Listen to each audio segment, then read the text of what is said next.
238 survey నంబర్లలో గతంలో కాంగ్రెస్ పాలనలో SC ST నిరుపేదలకు పట్టా కేటాయించడం జరిగింది.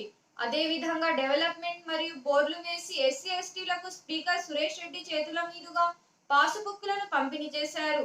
కొందరు ప్రజాప్రతినిధులు ఎస్సీ ఎస్టీలు అంటూ చిన్న చూపు చూస్తూ ప్రభుత్వం కేటాయించిన భూముల్లోని పంట పండించుకుంటున్న వారిపై దొంగ పట్టాలు చేసుకున్నారు అంటూ మమ్మల్ని మనస్తాపానికి గురి చేస్తున్నారని వాపోయారు. టీఆర్ఎస్ ప్రభుత్వం ఆలయంలో మిషన్ కాకతీయ అంటూ ఎస్సీ ఎస్టీ నిరుపేదల కడుపులు కొట్టడానికి వర్షాకాలంలో వచ్చే నీరు హలుగు ద్వారా వెళ్లిపోకుండా మట్టితో మత్తడి ఎత్తి పోసి నీరు నిల్వ ఉండటంతో పట్టా భూములు నీట మునుగుతున్నాయని ఆగ్రహం వ్యక్తం చేశారు. మరి ఎందుకు లైన్ మ్యాన్ ఇచ్చడం అని అన్ని ట్రాన్స్ఫర్ ఇస్తున్నాడు పోయిన భూములకు. అదే మా పట్ట భూములకు ఒక ట్రాన్స్ఫర్ మీ అంటే 10 సార్లు పట్టకాయలు పట్టుకోమని అని ఇచ్చాడు. ఎందుకంటే ఈ లైన్ ఎక్కడ ఉందంటే ఒక 2 కిలోమీటర్ పోయింది ఎస్ఆర్ఎస్పీలకు లైను. వాళ్ళు పెద్ద మేధావులు, భూస్వాములు, పెద్ద పెద్ద భూస్వాములు. మేము దళితులం సారు. దయచేసి మాకంతా పిల్లగాళ్ళు చిన్నగా ఉన్నారు. మేము ఎప్పటి నుంచో పోరాడుతున్నాం. కానీ ఈ టీఆర్ఎస్ ప్రభుత్వం వచ్చినప్పుడు ఇల్లీగల్ ఇది కట్టి బాగా ఎత్తులేపి ఇంక తూము పెట్టిరు. అల్కు తూము పెట్టిరు. మరి తూము ప్యాక్ చేసిరు సిమెంట్ కంకరతోని. నేను నా వయసు ఇంత 54 సంవత్సరాలు అవుతుంది. ఎప్పుడేమి ఎక్కడ మునగలేదు. 2 పంటలు వెళ్ళాయి. మాకు బోర్లు సుకున్నాయి. ఆయం నుంచి బోర్ చేసుకున్నాం. బోర్లు ఉన్నాయి, అన్నీ ఉన్నాయి. ఎల్లమ్మ కుంటల బోర్లు ఉంది. కాబట్టి దయచేసి గోదాగొడ్డుకు మెయ్యాలి. ఇక్కడ ఎస్ఆర్ఎస్ గోదాగొడ్డు మెయ్యాలి. ఇక్కడ ఈ ట్రాన్స్ఫర్ ఏవైతున్నాయి అవి మొత్తం బంద్ చేయాలి. అవి 1000 బాగా తీసుకుంటుండే. ఇక్కడ 1000 ఉన్న చర్చ లైన్ వేయకుంటే ఇక్కడ మాకు మునగపో. ఇంత ముందు ఎప్పుడైతే ట్రాన్స్ఫర్ లైన్ ఇచ్చిండా పోయిన భూములకు బోర్లు వేసుకున్నారు. మళ్ళా ఎత్తు లేపేసిరు. మెత్తడి కట్ట ఎత్తు లేపేసి గోదాగొడ్డు వండకుండా ఏ సంగతి పండించుకుంటారు. వర్షాకాలం వదులుతారు. ఇప్పుడు నీళ్ళు దిగిపోయినాయి ఎస్ఆర్ఎస్పీ జింకలకు, గోదలకు, జంతువులకు నీళ్ళు తాగకుండా చేసుకుంటున్నారు. మళ్ళీ గోదాగొడ్డు మేస్తలేదు. కొందరు గొర్రెలు అమ్ముకొని బీద వల్ల ఈ దేశాలు తిరుగుతారు సార్. కుర్రవాళ్ళు గడ్డి లేకుండా అందరూ నాడుకుంటారు. ఇక్కడ ఎస్ఆర్ఎస్ గోదాగొడ్డు మేస్తేనే మంచిగా ఉంటుంది. కొందరు బర్రెలు అమ్ముకుంటారు, కొందరు ఆవులు అమ్ముకుంటారు. అయితే మేము ఇక్కడ చెర్లింపగానే మై ఉన్న భూములని మునిగిపోతాయి. మై 30 కుటుంబాలు ఉన్నాయి సార్. ఇలా 30 కుటుంబాలు ఉన్నాయి. కనీసం దాదాపు ఎంత లేదని 30 ఎకరాలు ఉంటాయి. మంచి 1 ఎకరం అని మాకు బాగా అన్యాయం చేస్తారు. ఊరు కమిటీ గ్రామ పెద్ద మనుషులు భూముల వాళ్ళని దూరకపోతారు కలెక్టర్ దగ్గరికి. మేము రమ్మంటే వాళ్ళు వస్తలేరు. ఎందుకు వస్తలేరు? భూముల వాడు ఇంత బొక్కేసిండు. వాళ్ళకు ఆశ చూపించిండు కమిటీ వాళ్ళకు.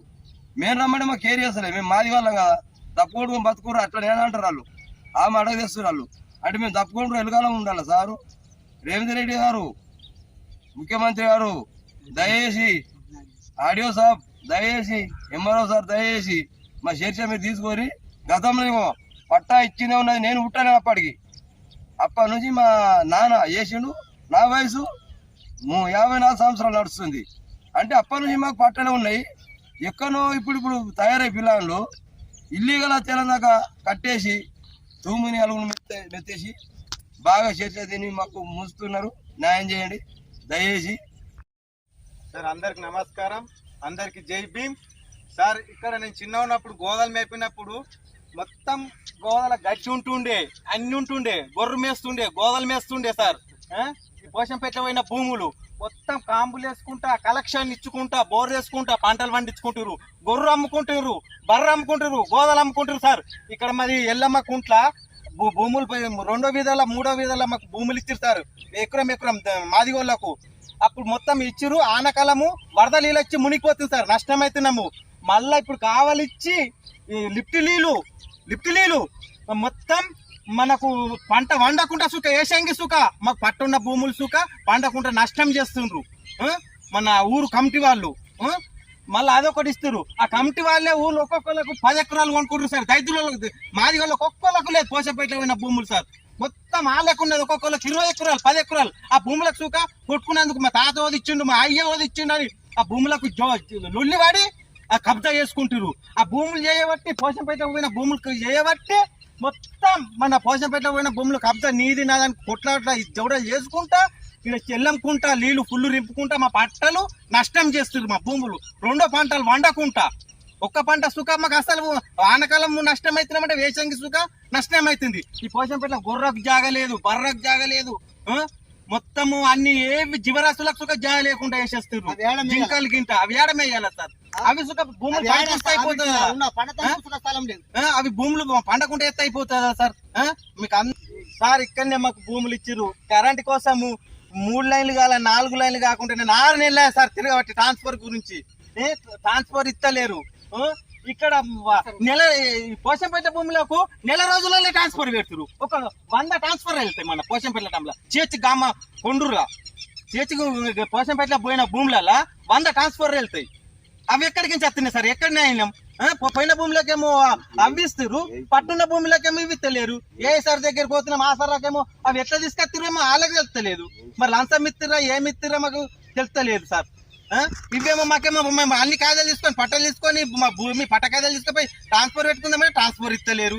ఇక్కడేమో నెల రోజులలో ట్రాన్స్ఫర్ ఇస్తాయి. చూడరు మొత్తం 200 ఎకరాలు మొత్తం పోయిన భూములలో గోదలు మేయకుండా అవి. సార్ అందరికి నమస్కారం, అందరికి జై భీమ్. సార్ ఇప్పుడు మాకు కాంగ్రెస్ ప్రభుత్వంలో ఇచ్చిన సంది మాకు ఎక్కడ భూమి లేకుండే. అప్పటి సందే కాంగ్రెస్ మాకు అన్నం పెట్టింది. అన్నం పెట్టింది అప్పటి సందే మేము 2-3 పూటలు అన్నం తినగలుగుతున్నాం సార్. ఇప్పటికి సుఖ మాకు అన్ని అవిడితోనే నీళ్ళతో కొద్దిగా అది బాధ అవుతుంది సార్. మాకు నీళ్ళు రింపి ఎల్లెంకుంటా నీళ్ళు రింపి బాగా మొత్తం నాటకుండా వేసేస్తారు సార్. నీళ్ళు ఫుల్ రింపి మాకు ఎక్కడైనా మీరే న్యాయం చేయాలా సార్. మాకు మంచిగా జరిగేట్లా చూడాలా. అందరికీ నమస్కారం సార్.